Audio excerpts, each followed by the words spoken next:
na ngayon yung entrance nyo sa bahay, yung steps papuntang balcony. Nilaparan ko na yan yung steps, ginawa ko ng 40 cm. So yan yung harapan na balcony na veranda.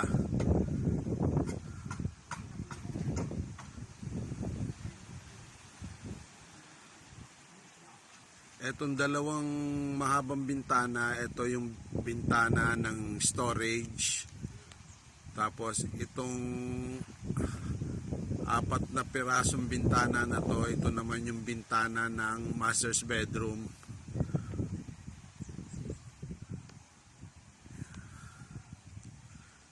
Yan, naglalagay na kami ng lintel beam sa ibabaw.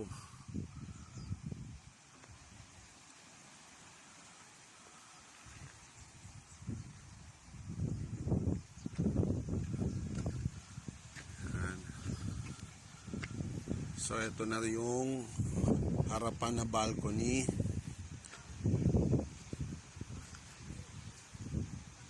Then ito na yung side ng veranda. Yan yung pintuan papuntang kitchen. Yan.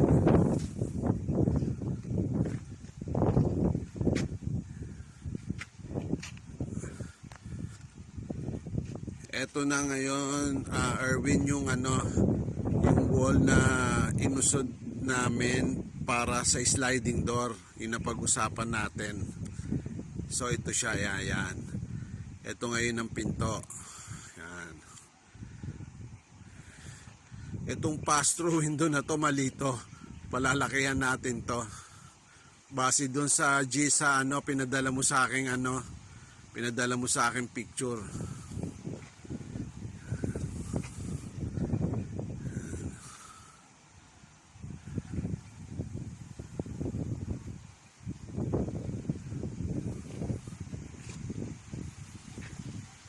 So ito ngayon yung view ng veranda from the kitchen. Then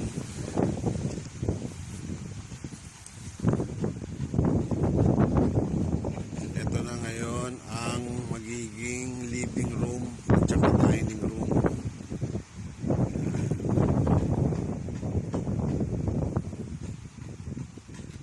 So pasok tayo. Ito na ngayon yung part pa ng living room at saka yung wall ng storage. Yan.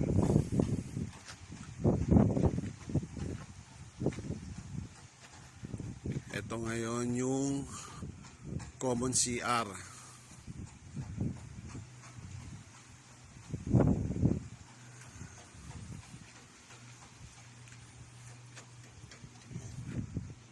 Itong part na to, dito mapupunta yung shower room.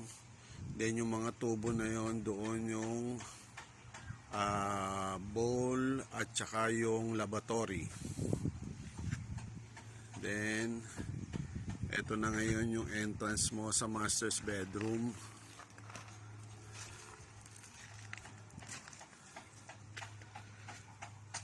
Yan. So ito ngayon yung master's bedroom mo. Yan.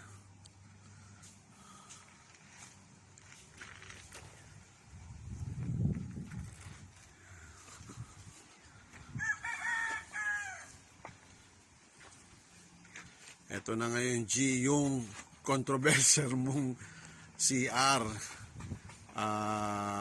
Kukunin ko yung exact measurement ngayon para malaman mo kung i-adjust mo. Kasi kung mapapansin mo, itong wall na to, hindi ko pinataas in case nga napalakihan mo yung toilet mo.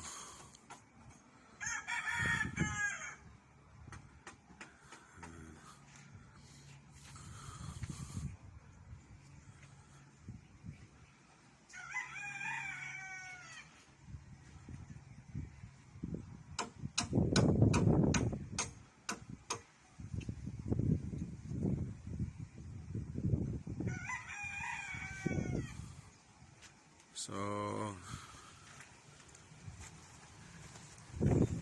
naman yung storage room.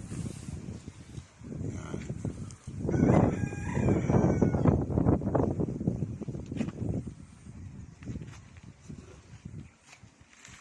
Ito naman yung isang bedroom.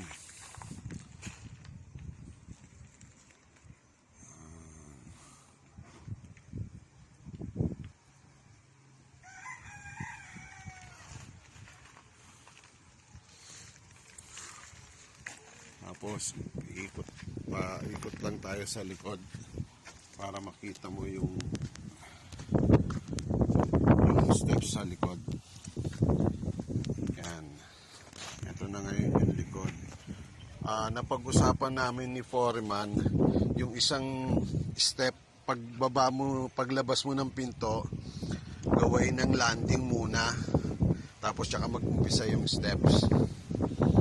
Yan ang napag-usapan namin. So, yung view mo dito sa likod,